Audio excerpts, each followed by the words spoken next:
السلام عليك زين الأنبياء السلام عليك أتقى الأتقياء صلوات على النبي وسلامه وهو خير الأنام. الحمد لله رب العالمين. نشهد أن لا إله إلا الله ونشهد أن محمدا عبده ورسوله. اللهم صل وسلم وبارك على رسولك وحبيبك سيدنا محمد وعلى آل وأصحاب سيدنا ومولانا محمد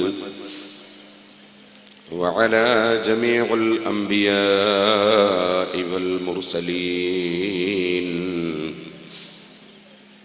ومن اقتدى بهديهم إلى يوم الدين. أما بعد،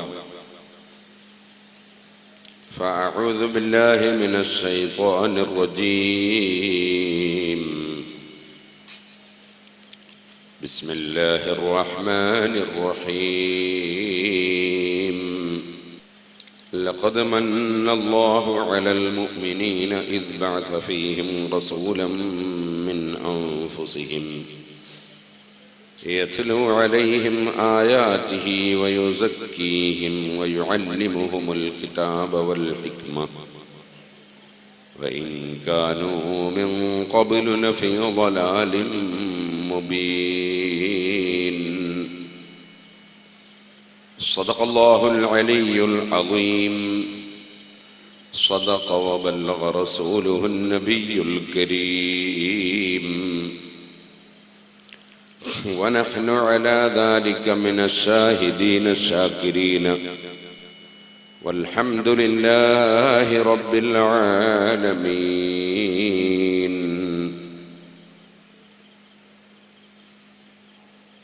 يا رب صل على من حل بالحرم طه الرسول الذي قد خص بالكرم.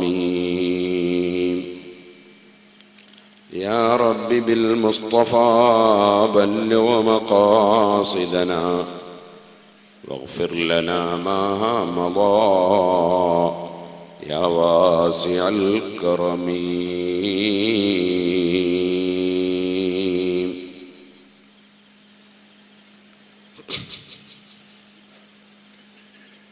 ബഹുമാന്യരെ, അല്ലാഹുവിൻ്റെ മഹത്തായ അനുഗ്രഹം കൊണ്ട്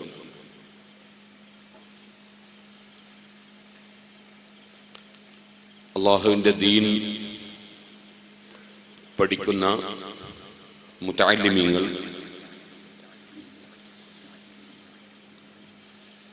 അവർക്ക് സാഹിത്യരംഗത്തിൽ വാസനയുണ്ടാക്കാനും ദീനീ പ്രബോധന പ്രചരണ പ്രവർത്തനം പരിചയപ്പെടാനും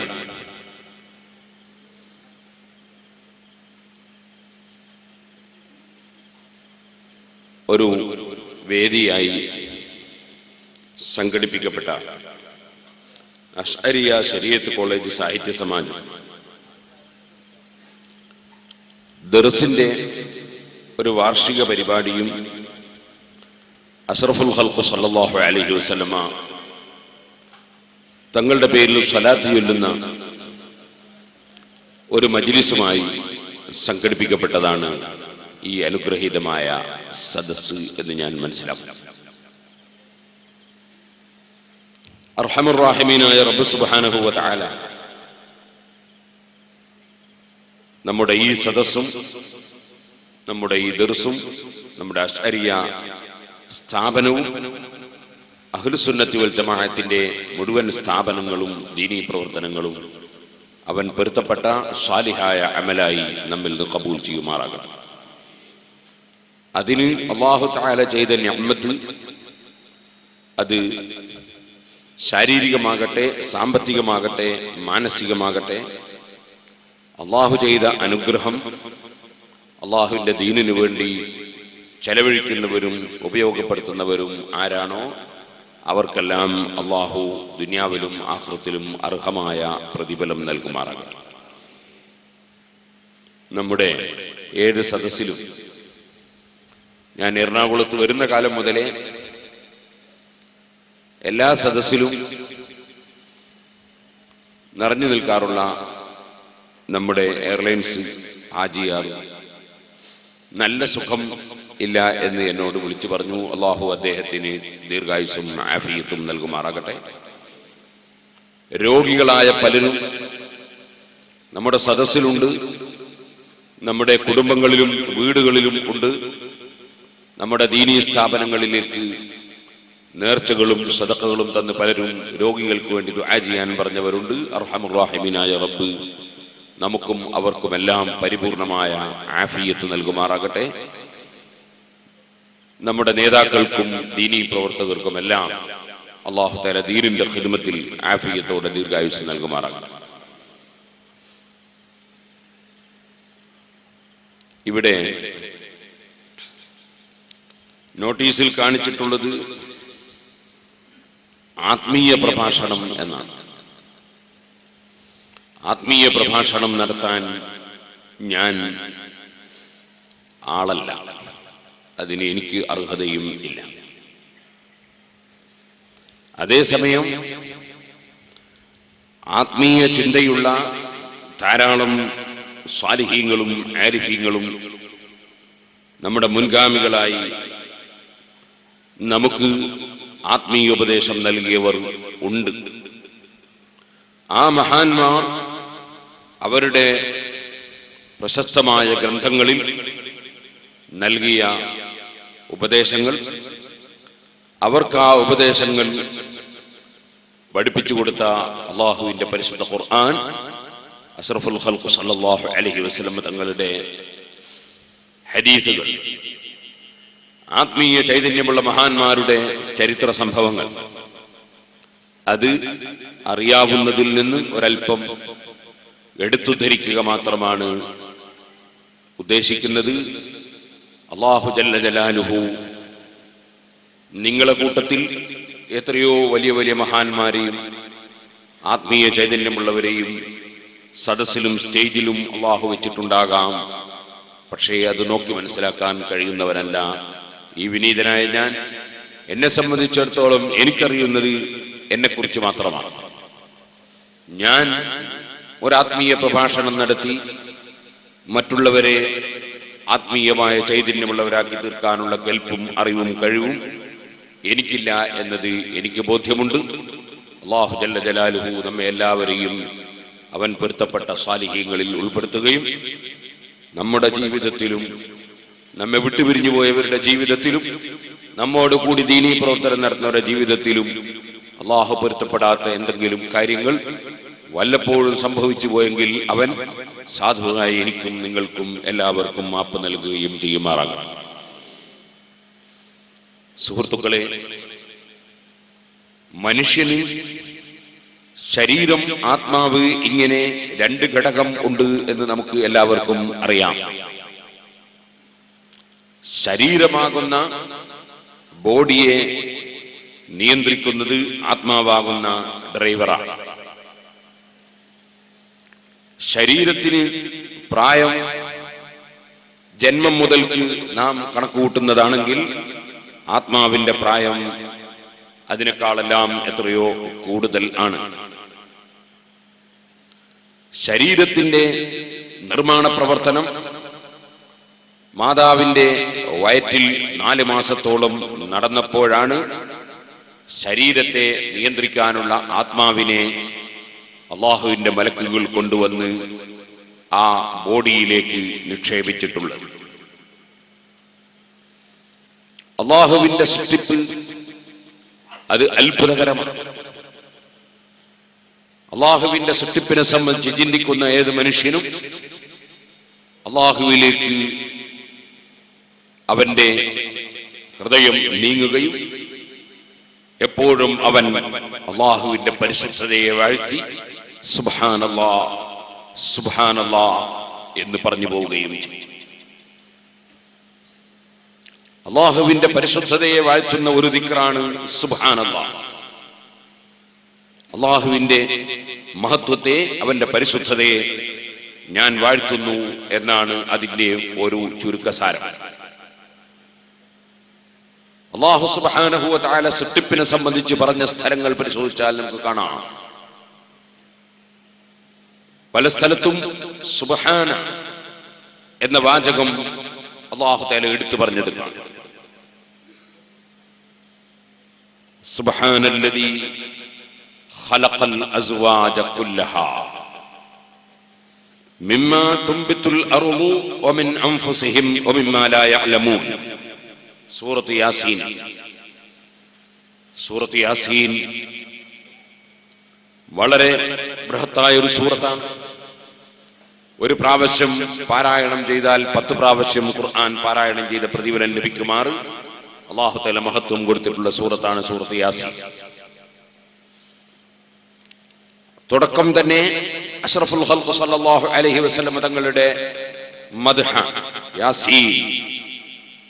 യാസീൻ എന്നത് തന്നെ നബി സല്ലല്ലാഹു അലൈഹി വസല്ലം തങ്ങളെ വിളിച്ചതാണ് എന്ന് പറഞ്ഞ ഖുർആൻ വ്യാഖ്യാതാക്കൾ ഉണ്ട്. യാസീൻ എന്നത് നബി സല്ലല്ലാഹു അലൈഹി വസല്ലം തങ്ങളുടെ ഒരു പേരുമാണ്. ഇരിക്കട്ടെ, വൽ ഖുർആനിൽ ഹകീം, ഭദ്രമായ ഖുർആനിനെ തന്നെയാണ് സത്യം എന്ന് സത്യം ചെയ്തുകൊണ്ട് നബി സല്ലല്ലാഹു അലൈഹി വസല്ലം തങ്ങൾ വ്യാജനാണ്, വ്യാജ നബിയാണ് എന്ന് വാദിച്ച ആളുകൾക്ക് അല്ലാഹു സുബ്ഹാനഹു വ തആല സത്യം ചെയ്തുകൊണ്ട് മറുപടി പറയുന്നതാണ് സൂറത്ത് യാസീനിന്റെ തുടക്കം. വൽ ഖുർആനിൽ ഹകീം ഇന്നക ലമിനൽ മുർസലീൻ. നിശ്ചയമായും താങ്കൾ ഒരിക്കലും തന്നെ വ്യാജനല്ല, മറിച്ച് അല്ലാഹു സുബ്ഹാനഹു വ തആല നിയോഗിച്ചയച്ചിട്ടുള്ള മുർസലീങ്ങളിൽപ്പെട്ട ആളാണ് നബിയെ, തീർച്ചയായും അവിടുന്ന് എന്ന് നബി സല്ലല്ലാഹു അലൈഹി വസല്ലമ തങ്ങളെ വിളിച്ചുകൊണ്ട് സത്യം ചെയ്തുകൊണ്ട് പ്രഖ്യാപിക്കുന്നതാണ് സൂറത്ത് യാസീനിന്റെ തുടക്കം. അലാ സിറാത്തിൻ മുസ്തഖീം. അങ്ങനെ തങ്ങളെ സംബന്ധിച്ച് ആരും ധരിക്കേണ്ടതോ പറയേണ്ടതോ ചിന്തിക്കേണ്ടതോ ആയ യാതൊരു സാഹചര്യവും വാസ്തവത്തിൽ ഇല്ല. കാരണം ഓ നബിയെ, തങ്ങൾ നേർക്ക് നേരെയുള്ള മാർഗത്തിന്മേലാണ് തങ്ങൾ ഉള്ളത്. പിന്നെ എന്തിനാണ് തങ്ങളെ മറ്റുള്ളവർ തെറ്റിദ്ധരിക്കേണ്ട ആവശ്യം? എന്തിനാണ് അങ്ങയെ കേൾക്കേണ്ട ആവശ്യം? യാസീൻ വൽ ഖുർആനിൽ ഹകീം ഇന്നക ലമിനൽ മുർസലീൻ അലാ സിറാത്തിൻ മുസ്തഖീം. ഈ സൂറത്ത് യാസീനിൽ അല്ലാഹു സുബ്ഹാനഹു വ തആല തീരെ നന്നാകാത്ത ഒരു വിഭാഗത്തെ പരാമർശിച്ചിട്ടുണ്ട്. ഫഹും ലാ യുബ്സിറൂൻ. കാണേണ്ടത് കാണാനും ചിന്തിക്കേണ്ടത് ചിന്തിക്കാനും കഴിയാത്ത സത്യത്തിന്റെയും അസത്യത്തിന്റെയും സത്യത്തിന്റെയും അവരുടെയും ഇടയിൽ മറയിട്ടു പോയ ഒരു വിഭാഗം. അങ്ങനെ ഒരു വിഭാഗത്തെ അല്ലാഹു പരാമർശിക്കുന്നു. എന്നാൽ ആ സൂറത്ത് യാസീനിൽ പ്രബോധന പ്രവർത്തനം നടത്തുന്ന ആളുകൾക്ക് ഉണ്ടാകുന്ന പ്രയാസങ്ങളെ സംബന്ധിച്ചും അവർക്കുണ്ടാകുന്ന വിഷമങ്ങളെ സംബന്ധിച്ചും ഖുർആൻ എടുത്തു പറയുന്നു. അർസൽനാ ഇലൈഹിം മുസ്ലിമീൻ. രണ്ടാളുകളെ നിയോഗിച്ചയച്ചു. അവർ പ്രബോധന പ്രവർത്തനം നടത്തിയപ്പോൾ അവരെ ശത്രുക്കൾ ജയിലിലടച്ചു. ഫഅസ്സസ്നാഹും ബിസാലിഹിൻ. മൂന്നാമത്തെ ഒരാളെ കൊണ്ട് അദ്ദേഹത്തിന് ശക്തി പകർന്നു, അവർക്ക് ശക്തി പകർന്നു. കൂട്ടായ്മയോടുകൂടി യോജിപ്പോടുകൂടി കൂടുതൽ ആളുകൾ പ്രവർത്തിക്കുമ്പോൾ അതിനാൽ പ്രവർത്തനത്തിന് ശക്തിയുണ്ടാകുമെന്നും അങ്ങനെയാണ് പ്രവർത്തനത്തിന് ശക്തി നേടിയെടുക്കേണ്ടതെന്നും അല്ലാഹു സുബ്ഹാനഹു വ തആല അവിടെ സൂചിപ്പിക്കുന്നുണ്ട്. കൂട്ടായ്മയോടുകൂടെയുള്ള പ്രവർത്തനം ഇരിക്കട്ടെ, വളരെ ഹിക്മത്തോടുകൂടിയും വളരെ നയപരമായും പ്രവർത്തിക്കേണ്ടതിന്റെ ആവശ്യകതയും അല്ലാഹു തആല പറയുന്നു. എന്നാൽ ശത്രുക്കളിൽ നിന്ന് മർദ്ദനങ്ങൾ ഏറ്റുവാങ്ങി ഏറുകൊണ്ട് മരണപ്പെട്ടുപോയ ഒരു പ്രബോധന പ്രവർത്തകനായ ഹബീബുൻ നജ്ജാർ റളിയല്ലാഹു അൻഹു, ആ ഹബീബുൻ നജ്ജാർ റളിയല്ലാഹു അൻഹുവിനെ ശത്രുക്കൾ എറിഞ്ഞുകൊന്നു കളഞ്ഞു. വ്യക്തമായ തെളിവുകളും രേഖകളും എല്ലാം ശത്രുക്കളുടെ മുമ്പിൽ ആ പ്രബോധകന്മാർ നിരത്തിവെച്ചിരുന്നു. പല അത്ഭുതങ്ങളും അവർ കാണിച്ചു കൊടുത്തിരുന്നു. മരിച്ചവരെ ഹയാത്താക്കിയിട്ട് പോലും അവർ അവിടെ തെളിവുകൾ നിരത്തി കാണിച്ചു കൊടുത്തിരുന്നു. ഇതൊക്കെ ആയത്തിന്റെ തഫ്സീറിൽ പറയുന്നു. അപ്പോൾ ഞാനതിലേക്ക് കടക്കുന്നില്ല. സൂറത്ത് യാസീൻ 7 ദിവസം ഞാൻ പ്രസംഗിച്ചിട്ടുണ്ട്. ഒന്നായി അതിന്റെ CD ലഭിക്കുമ്പോൾ നിങ്ങൾക്ക് വാങ്ങി കേൾക്കാം. സുഹൃത്തുക്കളെ, ആ സൂറത്ത് യാസീൻ നമ്മെ പഠിപ്പിച്ച ഒരു തത്വമുണ്ട്. ഖാല യാ ലൈത ഖൗമി യഅലമൂന ബിമാ ഗഫറ ലീ റബ്ബി വജഅലനീ മിനൽ മുക്രമീൻ. ശത്രുക്കൾ എറിഞ്ഞു കൊന്നുകളഞ്ഞപ്പോൾ ആ എറിഞ്ഞു കൊന്നുകളഞ്ഞ ശത്രുക്കളോട് മരണത്തിന്റെ ശേഷം പോലും ഒരു വൈരാഗ്യവും വിദ്വേഷവും മനസ്സിൽ വെക്കാത്ത നിഷ്കളങ്കനായ ഒരു ദീനീ പ്രവർത്തകൻ, ഒരു ദീനീ പ്രബോധകൻ, അതാണ് ഹബീബുൻ നജ്ജാർ റളിയല്ലാഹു അൻഹു. ഖീല ദുഖുലിൽ ജന്ന. ശത്രുക്കൾ അദ്ദേഹത്തെ എറിഞ്ഞു കൊന്നുകളഞ്ഞപ്പോൾ അദ്ദേഹത്തിന് സ്വർഗത്തിൽ പ്രവേശിക്കാൻ അനുമതി ലഭിച്ചു. ഖീല ദുഖുലിൽ ജന്ന. ഖാല യാ ലൈത ഖൗമി യഅലമൂന ബിമാ ഗഫറ ലീ റബ്ബി വജഅലനീ മിനൽ മുക്രമീൻ. എറിഞ്ഞു കൊന്നുകളഞ്ഞ സമൂഹത്തോട് മരണത്തിന് ശേഷവും ഒരിക്കലും ശത്രുത തോന്നുന്നില്ല. അദ്ദേഹത്തിന്റെ മനസ്സിൽ സഹതാപം തോന്നുകയാണ്. എനിക്ക് അല്ലാഹു തആല സ്വർഗം തന്നു, എന്റെ ജനങ്ങൾ എന്നെ തെറ്റിദ്ധരിച്ച് അല്ലെങ്കിൽ എന്നെ നിഷേധിച്ച് അവരെന്നെ എറിഞ്ഞു കൊന്നുകളഞ്ഞു. ആ കക്ഷികൾ ഇനിയെങ്കിലും അല്ലാഹു തആല എനിക്ക് മാപ്പ് തന്ന വിവരവും, എനിക്ക് അല്ലാഹു തആല കറാമത്ത് തന്ന വിവരവും, എന്നെ അല്ലാഹു ആദരിച്ച വിവരവും, എന്നെ അല്ലാഹു സ്വർഗത്തിൽ കടക്കാൻ വേണ്ടി എന്നോട് പറഞ്ഞ വിവരവും അവരറിഞ്ഞ് ഇനിയെങ്കിലും അവർ നന്നായെങ്കിൽ തരക്കേടില്ലായിരുന്നു എന്ന് മരണശേഷവും കൂടി നസഹ ലിഖൗമിഹി ഹയ്യൻ വമൈതാ. ജീവിച്ചിരിക്കുന്ന സമയത്തും മരണത്തിന് ശേഷവും എന്റെ സമുദായം നന്നായി കാണേണ്ടിയിരുന്നു എന്ന് ആഗ്രഹിച്ച ബഹുമാനപ്പെട്ട ഹബീബുൻ നജ്ജാർ റളിയല്ലാഹു അൻഹുവിന്റെ ദീനീ പ്രബോധന പ്രവർത്തനവും നയവും വിശാലമായ മനസ്സും സൂറത്ത് യാസീൻ നമ്മെ പഠിപ്പിക്കുന്നു. ആ സൂറത്ത് യാസീൻ ഏകനായ അല്ലാഹുവിന്റെ സൃഷ്ടിപ്പിനെ സംബന്ധിച്ചും അതിന്റെ മഹത്വത്തെക്കുറിച്ചും അടിക്കടി സൂചിപ്പിക്കുന്നു. അതിൽ ഒരായത്താണ് ഞാൻ നിങ്ങളുടെ ശ്രദ്ധയിൽപ്പെട്ടു. സുബ്ഹാനല്ലദീ ഖലഖൽ അസ്വാജ കുല്ലഹാ മിമ്മാ തുംബിതുൽ അർളു വമിൻ അൻഫുസിഹിം വമിമ്മാ ലാ യഅലമൂൻ. ധാരാളം ഇനങ്ങളാണ് എല്ലാ വസ്തുക്കളെയും സൃഷ്ടിച്ച റബ്ബ് പരിശുദ്ധനാണ്. മിമ്മാ തുംബിതുൽ അർളു, ഭൂമി മുളപ്പിക്കുന്ന വസ്തുക്കൾ, അതൊക്കെ ധാരാളം ഇനങ്ങളാണ്. വമിൻ അൻഫുസിഹിം, അവരെ ശരീരത്തിനാലുള്ളതും അവരെ ശരീരത്തിൽ നിന്നുള്ളതും എല്ലാം ഇനങ്ങളാണ്. വമിമ്മാ ലാ യഅലമൂൻ, അവർക്കറിയാത്ത പലതും, അല്ലാഹു സൃഷ്ടിച്ചതും സൃഷ്ടിക്കുന്നതും ഒക്കെ ധാരാളം ഇനങ്ങളാണ്. നിങ്ങൾ ശ്രദ്ധിച്ചിട്ടുണ്ടോ ആ വാചകം?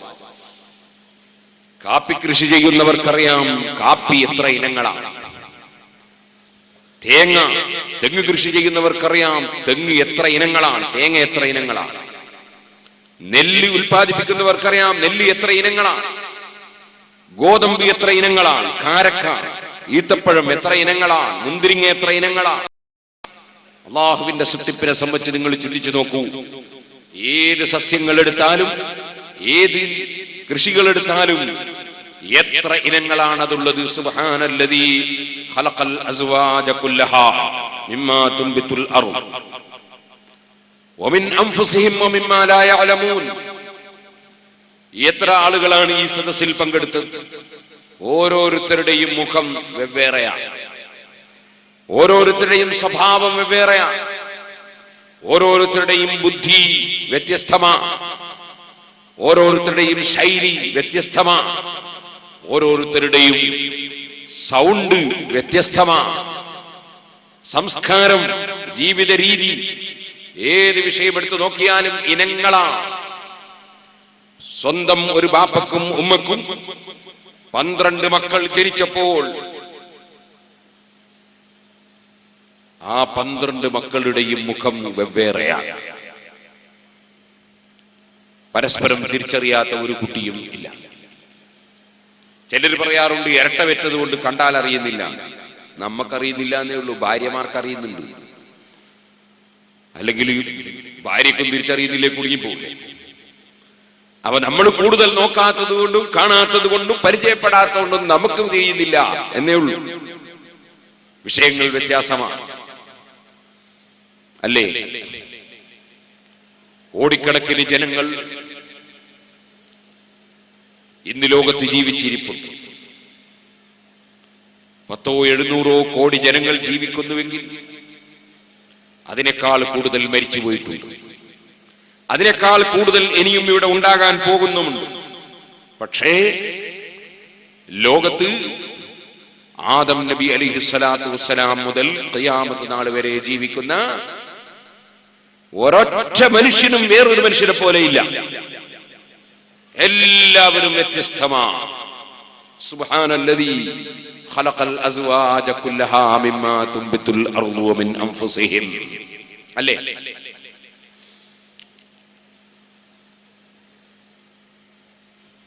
ആയിരം കോടി ഉറുപ്പികയുടെ ഒരു ബിൽഡിംഗ് എറണാകുളത്ത്, ആ ബിൽഡിംഗ് മറ്റൊരാൾക്ക് അദ്ദേഹം വിൽക്കുകയാണ്.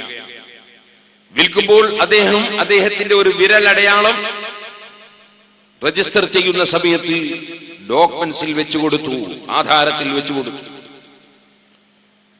എന്താണത് അറിയിക്കുന്നത്?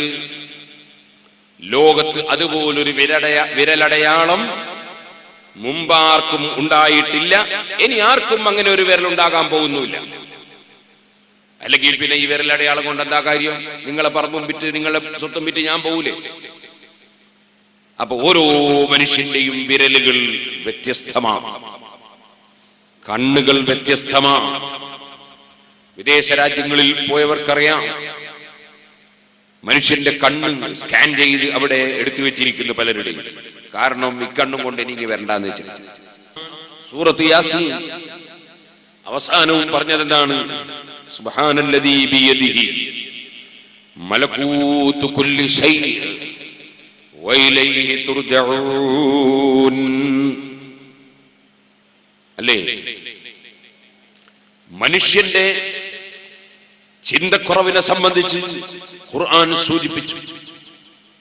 അഹങ്കാരിയായ മനുഷ്യൻ, ആ മനുഷ്യൻ എന്തും ചോദ്യം ചെയ്യാൻ ഇറങ്ങുകയാണ്. പക്ഷേ ചോദ്യം ചെയ്യുന്ന മനുഷ്യൻ ആലോചിക്കുന്നില്ല അവന്റെ ദൗർബല്യത്തെ സംബന്ധിച്ച്. അവന്റെ ഭൂതത്തെക്കുറിച്ചും ഭാവിയെക്കുറിച്ചും വർത്തമാനത്തെക്കുറിച്ചും അവൻ ആലോചിക്കുന്നില്ല. അതാണല്ലോ ഖുർആൻ പറഞ്ഞത്, ഫലാ യഹ്സുൻക ഖൗലുഹും ഇന്നാ നഅലമു മാ യുസിറൂന വമാ യുഅ്ലിനൂൻ അവലം യറൽ ഇൻസാനു അന്നാ ഖലഖനാഹു മിൻ നുത്ഫത്തിൻ ഫഇദാ ഹുവ ഖസീമും മുബീൻ.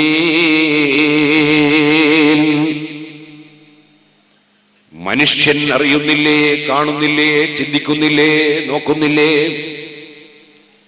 അന്നാ ഖലഖനാഹു മിൻ നുത്ഫത്തിൻ, അവനെ നമ്മൾ സൃഷ്ടിച്ചിട്ടുള്ളത് നുത്ഫത്തിൽ നിന്നാണ്, ബീജത്തിൽ നിന്നാണ്.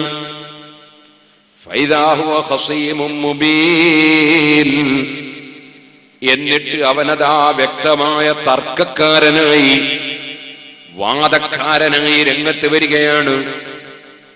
അവനെ നമ്മൾ പടച്ചത് ബീജത്തിൽ നിന്നാണ്. എന്ത് ബീജം? നഗ്നദൃഷ്ടി കൊണ്ട് നോക്കിയാൽ കാണാൻ കഴിയാത്ത, കണ്ണുകൊണ്ട് നോക്കിയാൽ കാണാൻ കഴിയാത്ത, സാധാരണ കണ്ണട വെച്ച് നോക്കിയാലും കാണാൻ കഴിയാത്ത, സൂക്ഷ്മദർശിനിയിലൂടെ മാത്രം കാണാൻ കഴിയുന്ന അത്രയും ചെറിയൊരംശം മനുഷ്യന്റെ ഇന്ദ്രിയതുള്ളിയിൽ നിന്ന് വളരെ ചെറിയൊരംശമെടുത്തിട്ട് മനുഷ്യനെ നമ്മൾ സൃഷ്ടിച്ചു. ആ മനുഷ്യൻ അവലം യറൽ ഇൻസാനു അന്നാ ഖലഖനാഹു മിൻ നുത്ഫത്തിൻ ഫൈദാ ഹുവ ഖസീമും മുബീൻ. നമ്മളവനെ സൃഷ്ടിച്ച് ശക്തിയുള്ള, ബുദ്ധിയുള്ള, തന്റെ ഇടമുള്ള മനുഷ്യനാക്കി വളർത്തിയെടുത്തപ്പോൾ അവൻ തർക്കിച്ച് തർക്കം എവിടെ എത്തി? വളറബ ലനാ മസലൻ വനസിയ ഖൽഖഹ ഖാല മൻ യുഹ്യിൽ ഇളാമ വഹിയ റമീം. അവന്റെ തർക്കം മൂർച്ഛിച്ച് എവിടെ എത്തി? അതാ ഉബയ്യ് ഇബ്നു ഖലഫ് എന്ന് ഞാൻ ഓർക്കുന്നു. മുശ്രിക്കീങ്ങളിൽപ്പെട്ട ഒരു മനുഷ്യൻ ഒരു ദ്രവിച്ച പഴകിയ എല്ലെടുത്ത് കയ്യിൽ പിടിച്ചു. ആ എല്ല് കയ്യിൽ പിടിച്ചിട്ട് അവന്റെ ശക്തി ഉപയോഗിച്ച് അവനൊന്ന് ഞെക്കിപ്പിടിച്ചപ്പോൾ ആ എല്ല് പൊടിയായി, ഇങ്ങനെ ദ്രവിച്ച എല്ല് പൊടിയായി ഉതിർന്നുതിർന്ന് വീഴുകയാണ്. അത് വീഴുമ്പോൾ അവന്റെ ധൈര്യത്തോടെയുള്ള ചോദ്യം, വളറബ ലനാ മസലൻ വനസിയ ഖൽഖഹ. പടച്ച റബ്ബ് അഡ്വാൻസായി തന്നെ പറയുകയാണ്, അവൻ നമ്മക്ക് ഉപമയാക്കിയിട്ട് പടച്ചവനെ ചോദ്യം ചെയ്യാൻ വന്നിരിക്കുന്നു. എന്നാൽ വനസിയ ഖൽഖഹു, അവന്റെ സൃഷ്ടിപ്പിനെ അവൻ വിസ്മരിച്ചിരിക്കുന്നു. അവൻ എങ്ങനെയാണ് എല്ലായത്? അവൻ എങ്ങനെയാണ് തോലുണ്ടായത്? അവൻ എങ്ങനെയാണ് മാംസമുണ്ടത്? അവൻ എങ്ങനെയാണ് രക്തമുണ്ടായത്? എങ്ങനെയാണ് മജ്ജയുണ്ടായത്? എങ്ങനെയാണ് രോമമുണ്ടായത്? എങ്ങനെയാണ് രക്തമുണ്ടായത്? എങ്ങനെയാണ് അവന്റെ ഓരോന്നോരോന്ന് സൃഷ്ടിച്ചത്? അവൻ അതിനെക്കുറിച്ച് ചിന്തിക്കാതെ അവന്റെ സൃഷ്ടിപ്പവൻ മറന്നുപോയി. അവന്റെ സൃഷ്ടിപ്പിന്റെ ആദ്യം എന്തായിരുന്നു? കണ്ണുകൊണ്ട് കാണാൻ പോലും കഴിയാത്ത ഒരു ഉറച്ച എല്ലില്ല, തോലില്ല, അതുപോലെ മാംസമില്ല, മജ്ജയില്ല, രോമമില്ല, പല്ലില്ല, ഒന്നുമില്ല. വെറും കണ്ണുകൊണ്ട് കാണാൻ കഴിയാത്ത അത്രയും ചെറിയൊരംശമായിരുന്നു ബീജം. ആ ബീജത്തിൽ നിന്നാണ് അവനെ നമ്മൾ പടച്ചത്. പക്ഷേ അവനിപ്പോൾ ചോദ്യം ചെയ്യുകയാണ് നമ്മുടെ കഴിവിനെ. അവൻ ചോദിച്ചത് എന്താണ്? വളറബ ലനാ മസലൻ വനസിയ ഖൽഖഹ. അവന്റെ സൃഷ്ടിപ്പിനെ അവൻ വിസ്മരിച്ചു പോയി.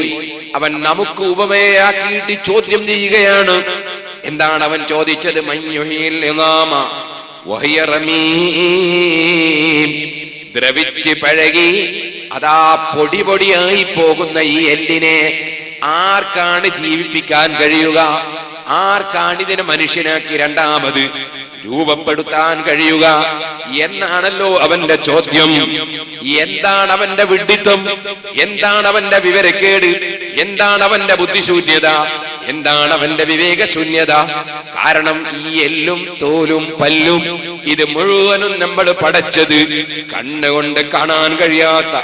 ഇപ്പോൾ ഈ എല്ല് അവൻ കയ്യിൽ പിടിച്ച് അതിങ്ങനെ ഞെക്കിപ്പിടിക്കുമ്പോൾ പൊടിയായി ഉതിർന്ന് വീണുപോകുന്നത് നഗ്നദൃഷ്ടി കൊണ്ട് കാണുന്നുണ്ടല്ലോ.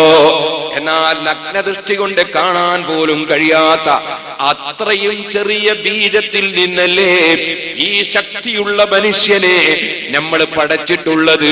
അതാണ് റബ്ബിന്റെ സംസാരം.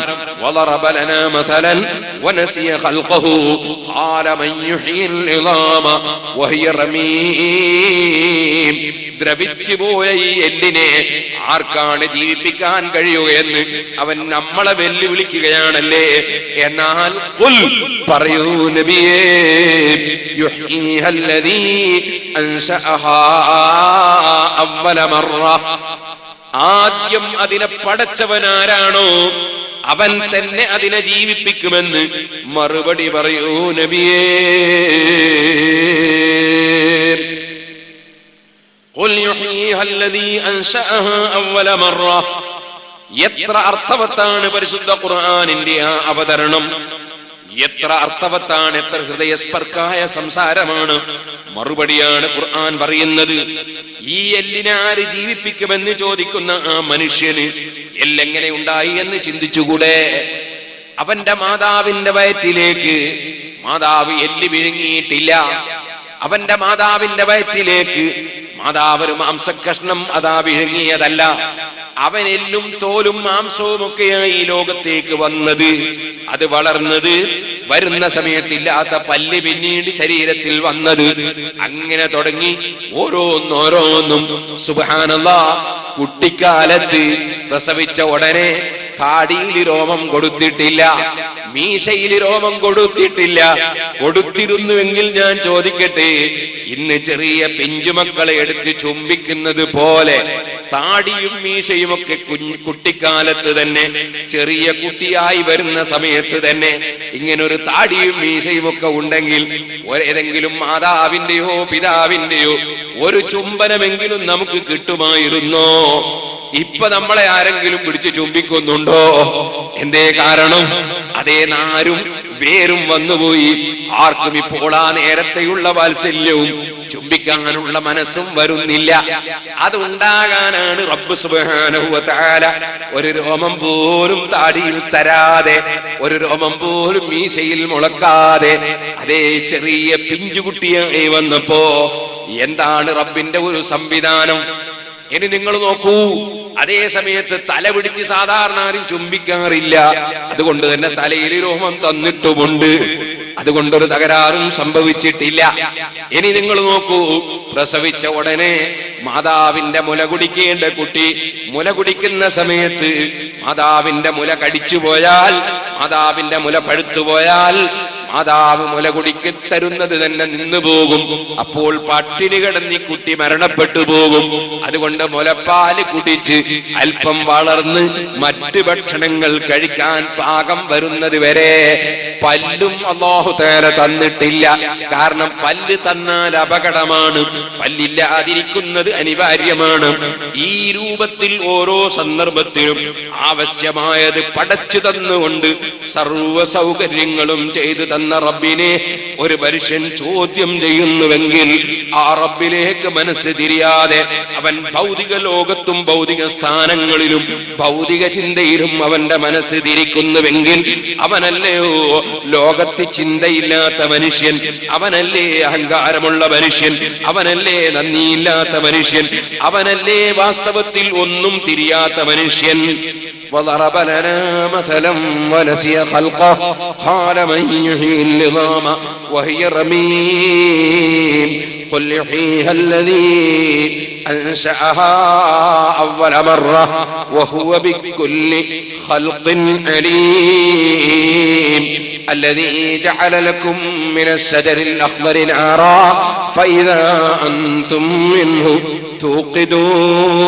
توقدون أوليس الذي خلق السماوات والأرض بقادر على أن يخلق مثلهم بلى وهو الخلاق العليم إنما أمره إذا أراد شيئا أن يقول له كن فيكون فسبحان الذي بيده ملكوت كل شيء وإليه ترجعون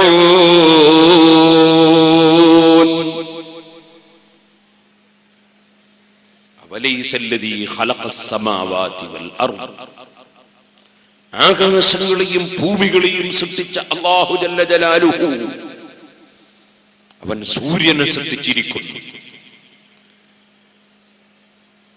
15 കോടിയോളം കിലോമീറ്റർ അകലെ ഒരൊറ്റ ബൾബ്, ആ ബൾബെങ്ങാനും നമ്മുടെ സമീപത്താണ് കത്തുന്നതെങ്കിൽ നമ്മൾ ചൂട് കൊണ്ട് നശിച്ചു പോകും. ആ ബൾബെങ്ങാനും അതിനപ്പുറത്താണെങ്കിൽ അതും തകരാറ് സംഭവിക്കും. കൃത്യമായി അതിനെ അവൻ നിർത്തി. എന്നിട്ടോ ഒരു നയാകാശ് പോലും ചെലവില്ലാതെ, ഡീസൽ ചെലവില്ല, പെട്രോൾ ചെലവില്ല, മണ്ണെണ്ണയില്ല, ഗ്യാസില്ല, ഒരാൾക്കും 5 പൈസയും വാടക കൊടുക്കേണ്ടതില്ല. ആ സൂര്യനെ കൊണ്ട് എത്ര സ്ഥലങ്ങളിലാണ് അവൻ ഒരേ സമയത്ത് വെളിച്ചം നൽകിയത്, ഏതെല്ലാം റൂമിന്റെ ഉള്ളിലാണ് ആ വെളിച്ചം എത്തിച്ചത്. ആ സൂര്യന്റെ ഊർജം കൊണ്ട് സൂര്യനില്ലാത്ത സമയത്ത് പോലും എത്രയാണ് ഉപയോഗപ്പെടുത്തുന്നത്. ആ സൂര്യനെയും ചന്ദ്രനെയും നക്ഷത്രങ്ങളെയും ഗാലക്സികളെയും ഗോളങ്ങളെ മുഴുവനും പടച്ച റബ്ബ്, ചെറിയ പരലുകൾ മുതൽ തിമിംഗലങ്ങൾ വരെ, അതാ ലക്ഷക്കണക്കായ മത്സ്യങ്ങളെ പടച്ച റബ്ബ്, ചെറിയ പുല്ല് പുഷ്പങ്ങൾ മുതൽക്ക് വലിയ മരങ്ങൾ വരെ ഓരോന്നും പടച്ച റബ്ബ് അത്ഭുതമാണ്. അവന്റെ സൃഷ്ടിപ്പ് മുഴുവനും അത്ഭുതമാണ്. ഞാൻ പറഞ്ഞില്ലേ, മനുഷ്യൻ അവന്റെ സൃഷ്ടിപ്പിനെ കുറിച്ച് തന്നെ ചിന്തിക്കട്ടെ. കണ്ണുകൊണ്ട് നോക്കിയാൽ കാണാൻ കഴിയാത്ത അത്രയും ചെറിയൊരു ബീജം, അതേ ആ ബീജവും അണ്ടവും സങ്കലനം നടത്തി അതേ മനുഷ്യന്റെ മാതാവിന്റെ വയറ്റിൽ ഭ്രൂണമായി വളർന്ന ആ മനുഷ്യൻ, അവനൊന്നാലോചിക്കട്ടെ, ബാപ്പയുടെ മുഖവുമായി മകന്റെ മുഖത്തിനൊരു ചെറിയ തുല്യത കാണുന്നു. ചിലപ്പോൾ ബാപ്പയുടെ സൗണ്ട് തന്നെ മകനും ലഭിച്ചത് കാണുന്നു. മറ്റ് ചിലപ്പോൾ ബാപ്പയുടെ ഭംഗി മനുഷ്യന് ലഭിച്ചത് കാണുന്നു. മറ്റ് ചിലപ്പോൾ ബാപ്പയുടെ ശാരീരിക പ്രകൃതി തന്നെ, അതേ ബാപ്പ മെലിഞ്ഞിട്ടാണോ മകനും മെലിഞ്ഞിട്ട്, ബാപ്പ തടിച്ചിട്ടാണോ മകനും തടിച്ചിട്ട്, ബാപ്പ കറുത്തിട്ടാണോ മകനും പലപ്പോഴും കറുത്തിട്ട്, ഇങ്ങനെ തുടങ്ങി ഒരുപാട് കാര്യങ്ങൾ ബാപ്പയുമായോ ഉമ്മയുമായോ ബാപ്പ ഉമ്മയുടെ കുടുംബത്തിലുള്ളവരുമായോ തുല്യത കാണുന്നു. നിങ്ങൾക്കറിയാം, ഞാൻ വെറുതെ പറഞ്ഞതല്ല, അറിയാമല്ലോ. ഒരാള് നമ്മുടെ അശ്അരിയ സ്ഥാപനത്തിന് കുറെ കാര്യങ്ങൾ ആവശ്യമുണ്ട്. അങ്ങനെ അശ്അരിയുടെ മേലെ ഒരു നില ബിൽഡിംഗ് എടുക്കണം, ഒരു നില കൂടി ഉണ്ടാക്കണം. അതിനെല്ലാ ആളുകളും നല്ല സംഭാവന കൊടുക്കണം. അപ്പൊ ഈ അശ്അരിയക്ക് കുറെ പൈസ ആവശ്യമുണ്ട്. അപ്പൊ അതിന്റെ പിരിവിന് വേണ്ടി പോകാൻ വേണ്ടി ആരോടെ നമ്മൾ പോവാ, ആരെയാ കാണുന്നത് ഇങ്ങനെ ആലോചിച്ചു. അപ്പൊ ഒരാളെ പറ്റി നമ്മൾ അയാളെടുത്ത് പോവാ. എന്താ കാരണം? അയാൾ എന്തെങ്കിലും കൊടുക്കും. അയാളെ ബാപ്പി അങ്ങനെ തന്നെയാണ്, എന്തെങ്കിലും കൊടുക്കുന്ന ആളെ. നമ്മൾ അവിടെ പോവാ. അവിടെ പോയി അവിടെ തിരിച്ചു വരുമ്പോൾ നമ്മൾ ഒരു വലിയ പൊരണ്ടല്ലോ ഇവിടെ. ഇവിടെ ആരാവും താമസിക്കുന്നത്? ഇവിടെ മുസ്ലിമികൾ തന്നെയാണോ? ആ മുസ്ലിമികൾ തന്നെയാണ്. പക്ഷെ അവിടെ കയറിയിട്ട് കാര്യമില്ല ഉസ്താദേ. അതെ, 5 പൈസ അയാൾ കൊടുക്കൂല. അതെ, അയാളെ ബാപ്പി അങ്ങനെ തന്നെയായിരുന്നു. അപ്പൊ നിങ്ങളൊന്ന് ആലോചിച്ച് നോക്ക്, കണ്ണുകൊണ്ട് കാണാൻ കഴിയാത്ത ഈ ചെറിയ ബീജം, മനുഷ്യന്റെ കണ്ണുകൊണ്ട് നോക്കിയാൽ കാണില്ല, അത്ര ചെറിയൊരു സാധനം. അതിന്റെ ഉള്ളിൽ അല്ലാഹു തആല ബാപ്പാന്റെ ബുഖലടക്കം വെച്ചിരിക്കുകയാണ് മകന് അനന്തരായി.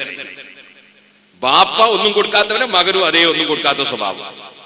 ബാപ്പ നല്ല ഭംഗിയുള്ളവരാണെങ്കിൽ അതേ ഭംഗി മകൻ. ബാപ്പാന്റെ സൗണ്ട് എന്തിനധികം പറയണം? ഒരാളെ കാലിന്റെ മടമ്പ് പൊട്ടിയിരിക്കുന്നു, നല്ല തണുപ്പായപ്പോ. എന്റെ കാലിന്റെ മടമ്പ് ഇങ്ങനെ പൊട്ടിയിരുന്നു. ആ ഉമ്മാന്റെ കാലിന്റെ മടമ്പും പൊട്ടാറുണ്ടായിരുന്നു. അപ്പൊ തണുപ്പിന് പൊട്ടുന്ന പൊട്ടടക്കം ഇതിന്റെ ഉള്ളിൽ അള്ളാഹു ഉൾപ്പെടുത്തിയിരിക്കുന്നു. എന്ത്? ഈ ബീജത്തിന്റെ ഉള്ളിൽ. അള്ളാഹുവിന്റെ അപാരമായ ഖുദ്റത്തിനെ സംബന്ധിച്ചാണ് ഞാൻ പറഞ്ഞത്. ഇനിയോ ഒരാൾക്ക് വല്ലാത്ത ക്ഷീണം, ഡോക്ടറെ കൊണ്ടുപോയി കാണിച്ചു. ഷുഗറിന്റെ ഒന്നൊന്ന് നോക്കണം. ഷുഗർ ഒന്നും എനിക്ക് ഉണ്ടാവില്ല എന്ന് തോന്നല്ലോ. നിങ്ങളെ വാപ്പാക്ക് ഉണ്ടായിരുന്നു, കുറച്ചുണ്ടായിരുന്നു. എന്നാ ബർക്കത്തിന് ചിലപ്പോൾ നിങ്ങൾക്കും ഉണ്ടാവും. അപ്പൊ എന്താണ്? ആ ബാപ്പാന്റെ ഷുഗർ അടക്കം ഇതിന്റെ ഉള്ളിൽ അത് ഉൾപ്പെടുത്തിയിരിക്കുന്നു. ഒരാൾക്ക് മാനസിക രോഗം, ഡോക്ടറെ കാണിച്ച കുടുംബത്തിൽ ആർക്കെങ്കിലും ഉണ്ടായിരുന്നോ എന്ന് ചോദിക്കുന്നു. അപ്പൊ ഈ ബീജത്തിന്റെ ഉള്ളിൽ ആ മാനസിക രോഗം ഉൾപ്പെടുത്തി. ഈ രൂപത്തിൽ ഓരോ വിഷയങ്ങളും കണ്ണുകൊണ്ട് കാണാൻ കഴിയാത്ത ചെറിയ ഒരു വസ്തുവിൽ ഉൾപ്പെടുത്തി മനുഷ്യനെ സൃഷ്ടിച്ച റബ്ബ് അവന്റെ അപാരമായ ഖുദ്റത്തിനെ സംബന്ധിച്ച്, അവന്റെ അധികാരത്തെ സംബന്ധിച്ച് ചിന്തിക്കുമ്പോൾ സുബ്ഹാനല്ലാഹ്, അവന്റെ പരിശുദ്ധത വാഴ്ത്തിപ്പോകാത്തവൻ ബുദ്ധിയുള്ളവനാണോ? അല്ലാഹു അതാണ് പറഞ്ഞത്. അതേ, ഖുൽ യുഹീഹല്ലദീ അൻശഅഹാ അവ്വല മർറ വഹുവ ബികുല്ലി ഖൽഖിൻ അലീം അല്ലദീ ജഅല ലക്കും മിനശ് ശജരിൽ അഖ്ളരി നാറാ. പച്ചയായ മരങ്ങൾ, അതേ, വീട്ടിലിരുന്നിട്ട് പർവ്വതങ്ങളിലേക്ക് നോക്കുമ്പോൾ പർവ്വതത്തിന്റെ മേലെ കാട്ടുതീ പടരുന്നത് കാണുന്നു. എന്താണ് അവിടെ സംഭവിച്ചത്? കാട്ടിലുള്ള മുളകൾ, കാട്ടിലുള്ള മരങ്ങൾ തമ്മിൽ ഉരസി കത്തുകയാണ്. ആ മരം തന്നെ കൊണ്ടുവന്ന് നമ്മളതാ ഒരു മെഷീനിൽ വെച്ചാൽ അതിൽ നിന്ന് വെള്ളം കിട്ടും. പക്ഷേ ആ വെള്ളമുള്ള മരങ്ങൾ തന്നെ പരസ്പരം ഉരസിയിട്ട് കത്തുകയാണ്. ഒരേ സമയത്ത് തീയും ഒരേ സമയത്ത് വെള്ളവും മരങ്ങളിൽ പലതിലും അല്ലാഹു വെച്ചിരിക്കുന്നു. അല്ലദീ ജഅല ലക്കും മിനശ് ശജറിൽ അഖ്ളരി നാറാ ഫൈദാ അൻതും മിൻഹു തുഖിദൂൻ അവലൈസല്ലദീ ഖലഖസ് സമാവാതി വൽ അർള ബിഖാദിരിൻ. സുബ്ഹാനല്ലാഹ്. പടച്ചവന്റെ ചോദ്യം എന്റെ സുഹൃത്തുക്കളെ നമ്മുടെ മനസ്സിൽ തറിച്ചു ചെല്ലേണ്ട ചോദ്യമല്ലേ? ചിന്തിക്കാൻ ഒരു മനുഷ്യനുണ്ടോ? അവൻ അല്ലാഹുവിലേക്ക് എത്തിച്ചേരാതിരിക്കുമോ? ഒരു പശു, ആ പശു അതിനെ സംബന്ധിച്ച് അല്ലാഹ് നേരത്തെ പറഞ്ഞിട്ടുണ്ട്. പശുവിനെ സംബന്ധിച്ച്, ആടുമാടുകളെ സംബന്ധിച്ച് സൂറത്ത് യാസീനിൽ അല്ലാഹ് വിശദമായി പറഞ്ഞിട്ടുണ്ട്. അതൊക്കെ ഞാൻ എന്റെ പ്രസംഗത്തിൽ, യാസീനെ കുറിച്ചുള്ള പ്രസംഗത്തിൽ പറഞ്ഞിട്ടുണ്ട്. ഇപ്പോഴതിലേക്ക് കടക്കുന്നില്ല. നോക്കൂ നിങ്ങൾ, ഒരു പശു പുല്ലിങ്ങനെ തിന്നുകൊണ്ടിരിക്കുന്നു. ആ പുല്ല് നേരത്തെ അവിടെ ഇല്ലായിരുന്നു. അവിടെ ഉണ്ടായിരുന്നത് എന്താണ്? ഉണങ്ങിയ ഭൂമി. ഒരു മഴ ഇങ്ങ് പെയ്തപ്പോൾ നേരത്തെ അവിടെ ഉണ്ടായിരുന്ന പുല്ലിന്റെയും അതുപോലെ സസ്യങ്ങളുടെയും അവശിഷ്ടങ്ങൾ അവിടെയെല്ലാം കിടക്കുന്നുണ്ട്. ആ പൊടിപടലങ്ങളായി നശിച്ചുപോയ പുല്ലിന്റെ അവശിഷ്ടങ്ങളിൽ നിന്ന് അതാ പുനർജീവിതം കൊടുക്കുന്നു പുല്ലിന്. പുല്ല് വീണ്ടും ഒരു മഴ പെയ്യുമ്പോൾ നന്നായി തിങ്ങി വളരുകയാണ്. അല്ലാഹുവിന് നശിച്ചുപോയൊരു വസ്തുവിനെ രണ്ടാമതുണ്ടാക്കൽ ഒരു പ്രശ്നമാണോ? ആ പുല്ലൊരു പശു തിന്നപ്പോൾ ആ പശുവിന് പുല്ലുകൊണ്ടതിന്റെ ശരീരത്തിൽ രക്തം ഉൽപ്പാദിപ്പിക്കപ്പെടുകയാണ്. ആ രക്തമുള്ള പശു, അതിന്റെ രക്തം തന്നെ അതാ പാലായി മാറുകയാണ്, പാലായി ഉൽപ്പാദിപ്പിക്കുകയാണ്. ആ പാല് മനുഷ്യൻ കറന്നെടുത്തപ്പോൾ ആ പാല് തന്നെ അതാ മോരും തൈരുമായി മാറ്റുകയാണ്. അതിൽ നിന്ന് വെണ്ണ എടുക്കുകയാണ്.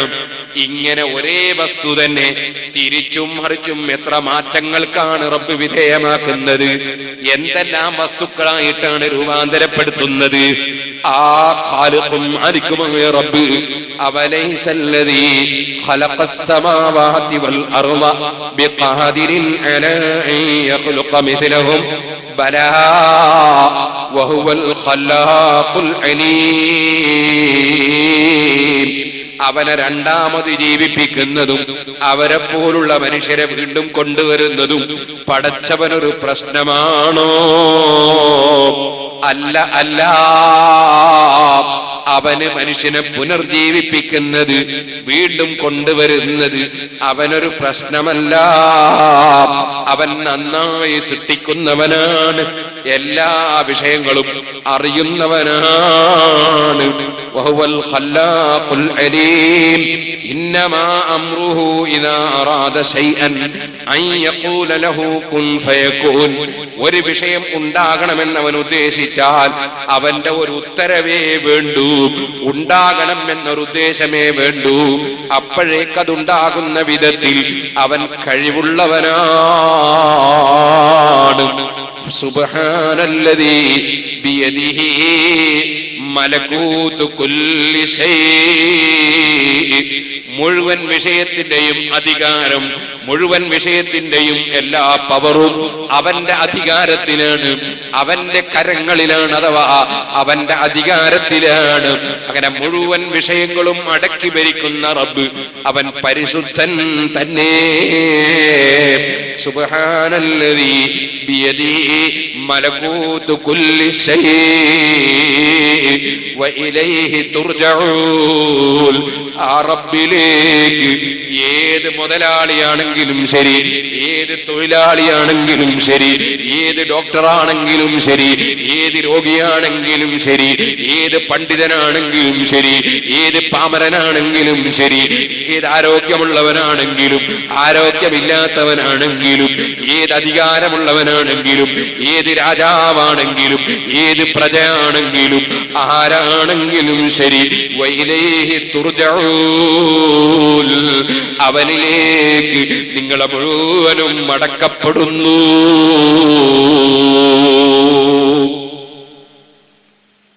സുബ്ഹാനല്ലദീ ബിയദിഹി മലകൂതു കുല്ലി ഷൈ. നമ്മളെ സംബന്ധിച്ചിടത്തോളം നമുക്ക് വിവാദങ്ങളിൽ താല്പര്യമില്ല. നമ്മൾ വിവാദത്തിന്റെ ആളുകളുമല്ല. മുസ്ലിം ഉമ്മത്ത് കുറെ വിവാദങ്ങൾ ഉണ്ടാക്കി മറ്റ് സമുദായത്തിന്റെ മുമ്പിൽ ചോദ്യചിഹ്നമാകേണ്ടവരുമല്ല. മുസ്ലിം ഉമ്മത്തിന് ഒരുപാട് വിഷയങ്ങൾ ഇവിടെ ചിന്തിക്കാനുണ്ട്. മുസ്ലിം ഉമ്മത്തിന്റെ പുരോഗതിക്ക് വേണ്ടി പ്രവർത്തിക്കേണ്ടതുണ്ട്. ഞാൻ വേദനയോടെ പറയുകയാണ്, ഇവിടെ ഇപ്പോൾ അശ്അരിയ എന്ന നമ്മുടെ സ്ഥാപനത്തിന്റെ പുരോഗതിക്ക് വേണ്ടി നിങ്ങളൊക്കെ സഹകരിക്കണമെന്ന് ഇടയ്ക്ക് ഞാൻ സൂചിപ്പിച്ചല്ലോ.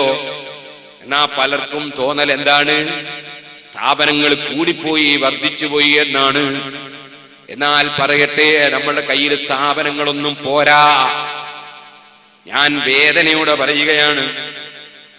ഒരു നിലക്ക് സന്തോഷത്തോടെയുമാണ്, പക്ഷേ വേദന മനസ്സിലുണ്ട്. ഞാൻ ഈ അടുത്ത് സിറാജുൽ ഹുദയുടെ കീഴിൽ ഉള്ള ഒരു ഇംഗ്ലീഷ് മീഡിയം സ്കൂളിൽ പഠനാരംഭത്തിന് പോയി. LKG കുട്ടിക്ക് ഫാത്തിഹ ഓതി തുടങ്ങി കൊടുക്കാൻ വേണ്ടി പോയത്. ഇംഗ്ലീഷ് മീഡിയം സ്കൂളിൽ ഫാത്തിഹ കൊണ്ടാ തുടങ്ങിയത്. ഇന്ന് രാവിലെ കുറ്റിയാടി ദേവ കോളേജിലെ കുട്ടിക്ക് ഫാത്തിഹ ഓതി തുടങ്ങി കൊടുത്തിട്ടാണ് ഞാൻ വരുന്നത്.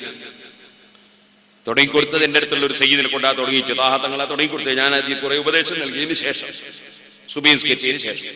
അപ്പൊ ഞാൻ പറഞ്ഞു വരുന്നത്, ദേവ കോളേജിൽ അൽഹംദുലില്ലാ ഡിഗ്രിക്ക് എഴുതിയ മുഴുവൻ കുട്ടികളും ഡിഗ്രിയിൽ ജയിച്ചു എന്ന് വരുന്ന സമയത്ത് എനിക്ക് റിപ്പോർട്ട്. നമ്മുടെ സ്കൂൾ 3 സ്കൂളിൽ ഞാൻ SSLC പരീക്ഷ എഴുതിയിട്ടുണ്ട്. അതായത് സിറാജുലുടെ 3 സ്കൂളുകളിൽ SSLC പരീക്ഷ CBSE സിലബസ് പ്രകാരം ഈ വർഷം നടന്നിട്ടുണ്ട്. 3 സ്കൂളിലും മുഴുവൻ കുട്ടികളും ഡിസിഷൻ വാങ്ങി പാസ്സായിട്ടുണ്ട്. ഒറ്റ കുട്ടി അതിനേക്കാൾ ചേർന്നില്ല, എല്ലാം ഡിസിഷനാണ്. പല കുട്ടികൾക്കും മദ്രസയിലും നല്ല റാങ്കുണ്ട്. അങ്ങനെ ദീനും ദുനിയാവും ഒരേ സമയത്ത് പഠിപ്പിക്കാനാണ് നമ്മുടെ സ്ഥാപനങ്ങൾ നാം വളർത്തിയെടുക്കുന്നത്. അത് അശ്അരിയായിരുന്നാലും ശരി, ഇനി നമ്മുടെ മർക്കസായിരുന്നാലും, ശരിയായിരുന്നാലും, മഖറായിരുന്നാലും, മഅദിനായിരുന്നാലും, മംബആയിരുന്നാലും, മജ്മുആയിരുന്നാലും, അങ്ങനെ ഏത് സ്ഥാപനങ്ങളുണ്ടോ ആ സ്ഥാപനങ്ങളൊക്കെ നാം പ്രവർത്തിക്കുന്നത് ദീനീ വിദ്യാഭ്യാസവും ഭൗതിക വിദ്യാഭ്യാസവും ഒക്കെ നമ്മുടെ സമൂഹത്തിന് കൊടുക്കാനാണ്. ഞാൻ പറഞ്ഞു വരുന്ന വിഷയം, അങ്ങനെ കുട്ടികളൊക്കെ ഡിസ്റ്റിങ്ഷൻ വാങ്ങി പാസ്സായപ്പോൾ കുറെ കുട്ടികൾ A1 ആയി. മുഴുവൻ കുട്ടികൾ എല്ലാ വിഷയത്തിലും A1 വാങ്ങി വളരെ ഉന്നത വിജയം വാങ്ങി. അങ്ങനെ വിജയിച്ചു പോയ കുട്ടികളുടെ രക്ഷിതാക്കൾ പിന്നീട് വരികയാണ്. വന്നിട്ട് പറയാണ്, ഉസ്താദേ, ഞാൻ എൻ്റെ കുട്ടീനെ ഒരു നല്ല ഹോസ്റ്റലിൽ ചേർത്ത് പഠിപ്പിക്കണമെന്ന് വിചാരിച്ചു.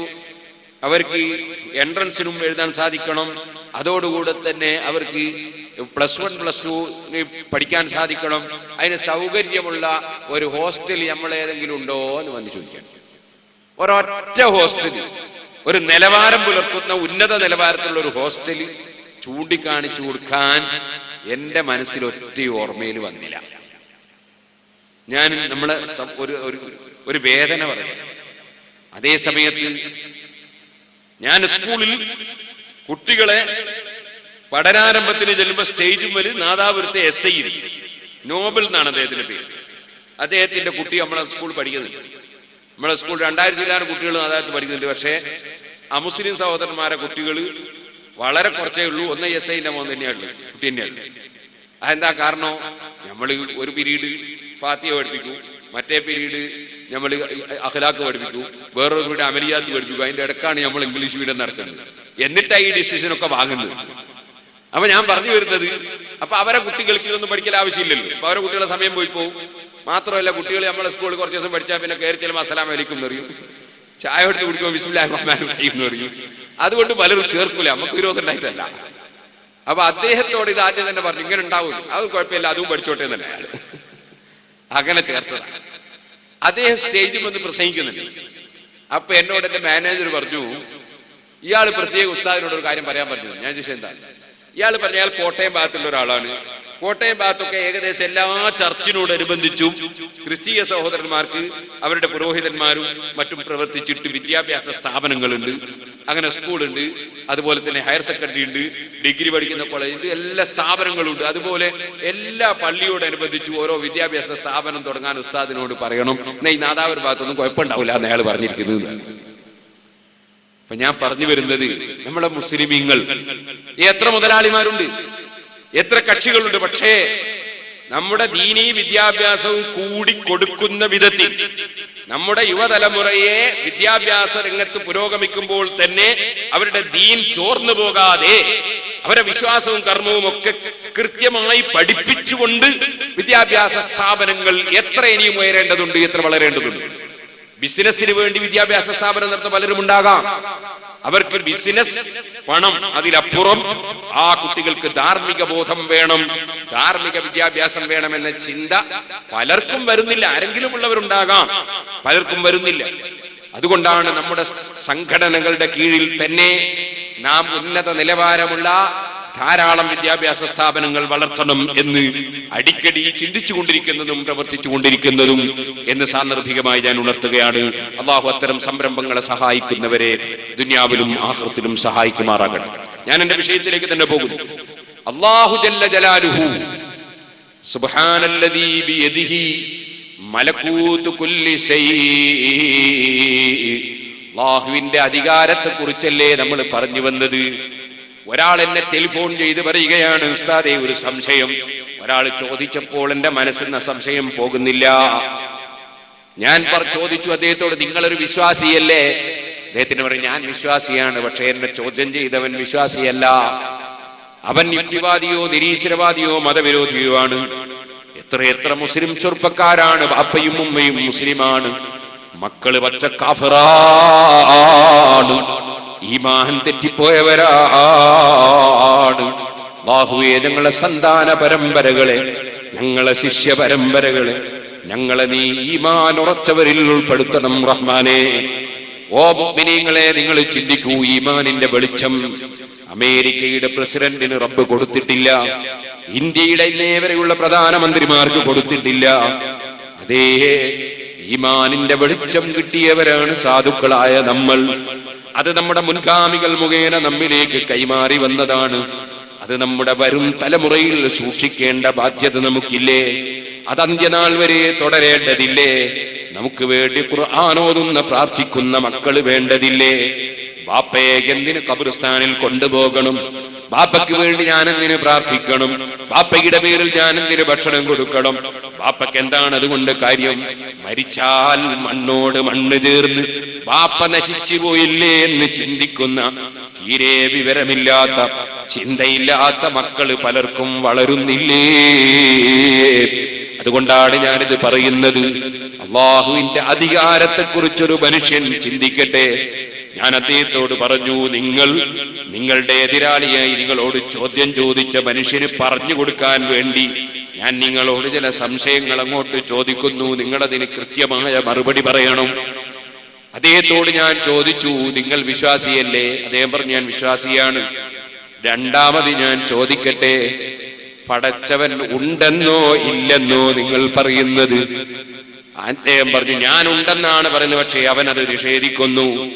നിങ്ങൾ അദ്ദേഹത്തോട് ചോദിക്കുക, പടച്ചവൻ ഇല്ല എന്നതിന് എന്തെങ്കിലും ഒരു തെളിവ് അവന് ചൂണ്ടിക്കാണിക്കാൻ കഴിയുമോ?